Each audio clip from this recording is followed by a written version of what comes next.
And today we're going to talk about Morphing Jar and whether or not it'll get the ban hammer this next time around. Personally, I don't think, I don't think it'll get banned quite yet.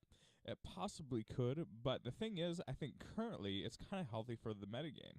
And the reason why is like you're seeing a lot of creativity with it with tier 1 decks, and that with cards like danger cards and things like that, it's really not that bad because flip effect monsters really are kind of nerfed. But this deck here is a reason why it could get banned in the future because you can essentially build an entire deck around it, and it actually doesn't have that much popularity to it yet.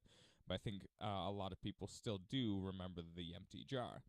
So we'll do some plays here. Also later we'll talk about some potential ban list cards. I think Firewall Dragon is one that'll most definitely get the ban hammer in the near future. Hopefully for the next ban list because it's not really relevant. To a lot of archetypes right now, and it's really causing a lot of problems in a lot of tournaments. So that's one reason it could get banned. All right. So we're going to get into this here, and so this is the strategy right now uh, for getting this mill. So we're gonna wait for this. Isn't actually that great because a lot of times we have to wait an entire turn to get our engine going, and getting a 2-turn kill isn't really that bad. So right here we're actually gonna overcome an Ash Blossom.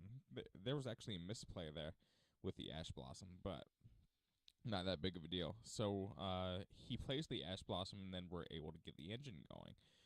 So here, with a combination of Book of Taiyu and then Darkness Approaches, we're able to, basically deck him out from here. And Droll and Lockbird isn't really that common. Most of the time, it's Ash Blossom. So if we get that first Ash Blossom out of the way, it can be a challenge. But once we have it out of the way, then decking out the opponent can actually be pretty easy. This is one reason why I think maybe not next ban list, but the ban list after that, after they are done promoting some of their danger cards. That's when I think Morphing Jar could actually hit the ban hammer. Card destruction is one of the reasons why this deck if will be so effective. All right, so we'll get into another replay here. As far as other cards that could see ban worthiness, honestly, I think Thunder Dragons will eventually get hit.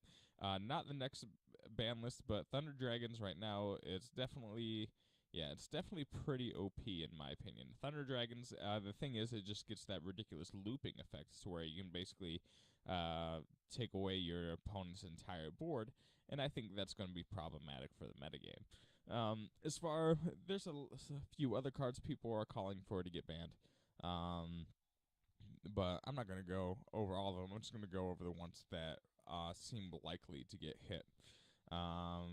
As far as Sky Strikers, I think will get hit at one point or another.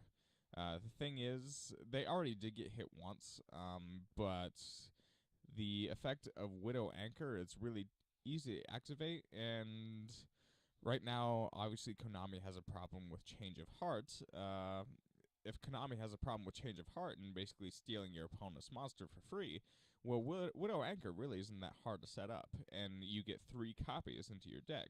So I think Widow Anchor might actually get a couple less copies into it in the future ban list. All right, so this is the empty jar deck. I'll replay this one more time. Let's see, because these replays go really fast. It's really true that they do. So that's one reason I think Sky Strikers might get hit actually again. The problem last time, well, some of it was the link summoning. Let's see if I can slow this down. No, I can't slow this replay down. Oh well. Um, there we go. But yeah, so I think honestly, Sky Striker is still insanely good, and that's one of the reasons why they probably need to hit it again. It's such a great consistent deck, and it's not centered around FTK, so that's what I like about the deck. But when you have such a strict board control, that's why that's why a deck can be problematic. If it makes your board control way too easy, then that's obviously not helpful to a metagame. Alright, so you can see here, Magical Stone Excavation. A lot of times this deck is about getting cards into the graveyard, and yeah, just kind of going from there. Alright, so we'll get out here. Alright, so quick deck profile. One very important thing about this deck, there's a lot of creative plays that you make with this deck. Alright, so single purchase is actually very important because we have very few monsters. A lot of times you'll draw AD changer, send them to the graveyard, then you only have spells left, and use single purchase to get Morphing Jar. And you want to set down Book of Taiyu. You want to set it in your field before you activate single purchase and get this, and then that starts your engine. So in the link profile here, we actually have Lara. We have Lara and Rushka, the Ventrilo duo. So go to main phase 2. A lot of times you'll have Morphing Jar face up. You'll have the Shallow Grave. You will, if you normal summon this, you actually link summon Ventriloquist. And yeah, and then you can actually revive this face down if you don't have a face return to face down card like Eclipse or Darkness Approaches. So that's one thing, a small thing that keeps your engine going. The rest of the cards are just filler in case we put in Shrub Serpent. But again, this is how you get this deck going. Alright, so let me know what you guys think. Leave them in the comment section, all your opinions, and I will be happy to read them, answer any questions. Again, feel free to like, subscribe, all that business. So let me know what you think will get banned. What is most deserving of the ban hammer this time around? Let me guys know, and thank you very much.